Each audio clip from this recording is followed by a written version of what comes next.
720 मिठाइयाँ बच्चों में बराबर बराबर इस प्रकार से बांटी गई कि प्रत्येक बच्चे को मिली मिठाइयों की संख्या बच्चे की कुल संख्या के 20% के बराबर होती है। तो प्रत्येक बच्चे को कितनी मिठाइयाँ मिलती हैं? ऑप्शन है 11, 12, 15 और 14। आपका दे रखा है कि 720 मिठाइयाँ। कितनी मिठाइयाँ हैं? 720 मिठाइयाँ हैं। और जितने भी क्लास में बच्चे हैं तो बच्चों की संख्या अगर देखें तो बच्चों की संख्या हो जाएगी आपके पास x। क्वेश्चन कह रहा है कि x का कितना 20/100 बराबर कितना 720। ये हो जाएगा 1/5। ये हो जाएगा x²/5 बराबर 720। x² बराबर हो जाएगा 720 × 5, इसलिए ये होगा √5। भैया बताओ कितना जा रहा? 5 0 0 5 दूनी 10 5 7 35 1 36, यानी हो जाएगा 3600। तो x बराबर हो जाएगा 60। यानी बच्चों की संख्या कितनी है? बच्चों की संख्या 60 है। अब कह रहा है कि प्रत्येक बच्चे को कितनी मिठाइयाँ मिली? तो 60 ना 720/60 यानी कितना हो जाएगा? 12 टॉफियाँ। कितनी टॉफियाँ हो जाएगी? 12 टॉफी प्रत्येक बच्चे को मिलेगी। क्वेश्चन कर रहा है किसी संख्या में से 8% जोड़ने से, तो माना वो संख्या क्या है? x है। आप चाहे x मान के लगा लें या 100% मान के क्या कर लें? लगा लें। कह रहा है कि किसी संख्या में कितना जोड़ दें? 8% जोड़ दें तो कितना बन जाता है हमारा? 108% बनेगा। कहते हैं उसी संख्या में कितना? उसी संख्या में अगर 3% घटा दें तो कितना बनेगा हमारा? 97% बनेगा। किसी संख्या में अगर हम 8% जोड़ दें तो 108 बनेगा। 100 + 8% 108, और घटा दें कितना बनेगा? 97। अब कहते हैं दोनों में जो अंतर है, दोनों में जो अंतर है वो कितने का अंतर दे रखा है? 407 का। तो अंतर कितने का आ गया तुम्हारा? 11% का। अंतर कितने का आ गया है?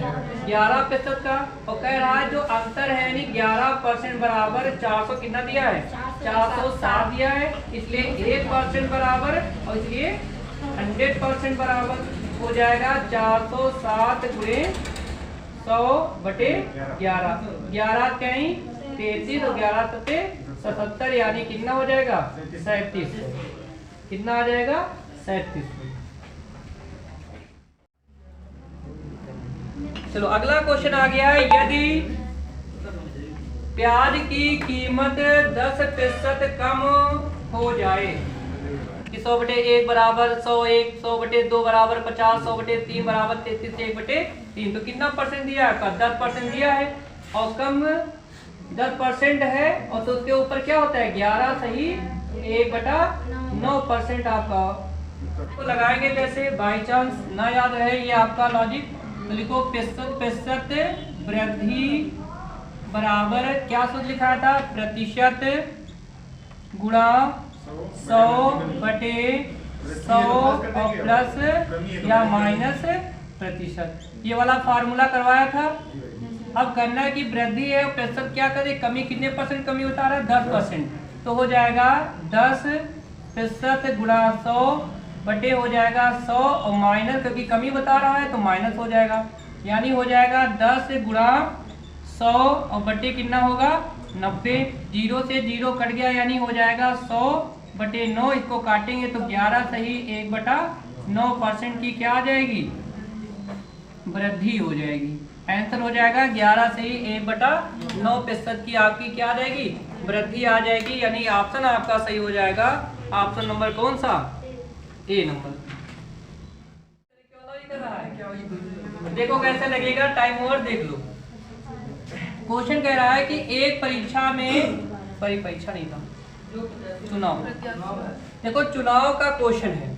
इसमें कह रहा है जब भी आपका कोई चुनाव पड़ता है, जो हार जीत होती है वो हमेशा 100% पे होती है।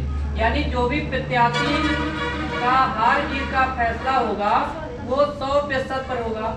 इसमें से जो चुनाव में उम्मीदवार है उसको जो वैध मत है वो वैध मत कितने मिले हैं? वैध मत मिले हैं 62%। यानी कि और तो अगले वाले को कितने मिले होंगे? तो 100 में से का 62 घटा दें तो कितना 38% कितना होगा? 38% होगा। अब कहता है जो ये तो जो ज्यादा मत मिले ये जीता हुआ व्यक्ति है और जो कम मिले वो हारा हुआ व्यक्ति है। और तो इसमें जो अंतर कह रहा है कि इनके जो हारने जीतने का अंतर है वो कितना कह रहा है? मतों से विजय हुआ। देखो विजय हुआ या हारा या ज्यादा लाया या कम लाया, इसका मतलब ये अंतर होता है। यानी 62% और 38% का जो अंतर है वो कितना आ गया?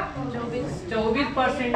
अब 24% से ही तो हार जीत हुई है। ये इससे ज्यादा लाया कम लाया या जीता या हारा का अंतर पे ही तो निकाला जाता है। यानी 24% बराबर दिया है आपका 21600। इसलिए 1% बराबर कितना होगा और इसका 100% कितना होगा? तो 100 हो जाएगा 21600 और बटे कितना हो जाएगा? 24 और गुणा कितना हो जाएगा? 8। तो इसको कितने बार जाएगा? ये जाएगा 9 बार। इसकी गुणा करेंगे तो ये हो जाएगा आपका 9 1 2 3 4 यानी 90,000 हो गया।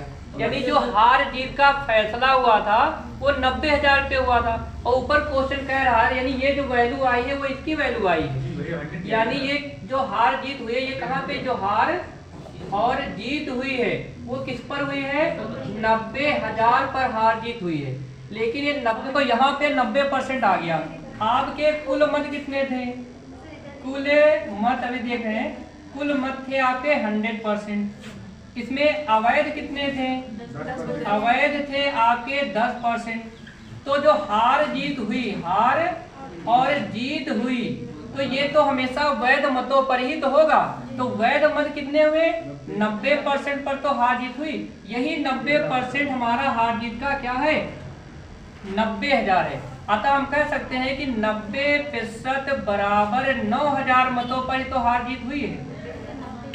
इसलिए 1% बराबर, और इसलिए फिर से वापस 100% बराबर 90,000 गुणे 100 बटे कितना हो जाएगा? 90। 90 से 90 एक बार में कट गया यानी हो गया आपका कितना? 5 0 आपके बन गए यानी हो गया कितना? 1 लाख। यानी कि आपके जो कुल मत पड़े थे वो 1 लाख थे। 1 लाख में से 10% आपके अवैध हो गए यानी 90,000 वैध मत हुए। 90,000 क्या है? ये आपके वैध मत हैं और वैध मत पर ही तो हार जीत हुई है। वैध मत का जो परसेंटेज बना वो बना 62 और यानी जो हार जीत हुई है 90 पर हुई है जो भी इनके हार जीत हुई है। क्लियर हुआ? तो टोटल मत थे आपके 1 लाख। चलो अगला क्वेश्चन है, किसी वस्तु के कर में 10% की कमी हो गई तथा उसका उपयोग 8% बढ़ गया। इससे प्राप्त राजस्व में कितने प्रतिशत की वृद्धि अथवा कमी होगी? रुपए की वस्तु है और 100 लोग इसको खरीदने आते हैं। 100 रुपए की वस्तु है, 100 लोग खरीदने आते हैं तो कितने रुपए का खरीदा? अब यही कीमत गिर गई, अब वो 90 रुपए की हो गई। 10% की क्या आ गई? कमी आ गई।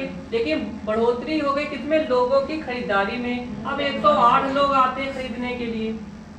भाई अब 108 पहले 100 आते थे, जब वैल्यू गिर गई तो 8% लोगों की भीड़ बढ़ गई।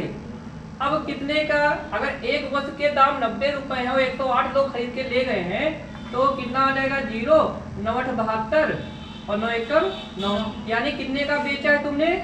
9,720 का। यानी जब तुम 100 रुपए की वस्तु लगाए थे तब 100 लोग खरीदने आए थे तब 10,000 रुपए का बिका था। अब जब 90 रुपए की वस्तु लगा दी है, 108 लोग खरीद के ले गए तब बिका है 9,700। तो ऐसे ही पता चल रहा है क्या हो रही है? कमी हो रही है। कमी कितनी आई? कमी कितनी आई? कमी आई घटा दो, 0 हो गया, 10 से गया 8 बचा, यहाँ से बचा 2 और ये हुआ 280 रुपए की कमी आ गई। अब कमी प्रतिशत निकालना है तो कमी प्रतिशत निकालो, कमी प्रतिशत होता है 280 इंटू 100 और बटे पहले वाला मूल्य कितना था 10,000। 1 2 3 1 2 3 और काट देंगे, कितना देगा 2.8% की क्या हो जाएगी, कमी हो जाएगी। नहीं, देखो कैसे लगेगा क्वेश्चन, देखो कैसे लगेगा। क्वेश्चन कह रहा है एक परीक्षा में 40% गणित में अनुत्तीर्ण, 30% अंग्रेजी में और 10% दोनों में। देखो इस प्रकार के क्वेश्चन को सॉल्व कैसे करेंगे। मान लो जो कॉमन सेक्टर है इसको आप बना लो और कॉमन कहाँ आ जाएगा, एक तरफ हो गया आपका कौन सा गणित और दूसरा विषय अंग्रेजी। और 10% ऐसे लोग हैं जो गणित में भी फेल हैं और अंग्रेजी में फेल है। अगर क्वेश्चन कह रहा है गणित में कितना दिया है 40, गणित में 40% फेल है, तो ये बताओ यहाँ से लेकर ध्यान से देखना इधर बोर्ड पर, ये एरिया किसका है, और गणित में फेल होने वाले लोगों की संख्या कितनी है 40। तो 40 करने के लिए 10 तो हमारे पास पहले से गोले में लिखा है, यानी 30% और बना जाके ना 30 और 40 मिलकर गोला पूरे कितने का है भाई दिया है। गणित में 40% लोग फेल हैं, तो ये पूरा हमारा 40 का बन गया। क्लियर है।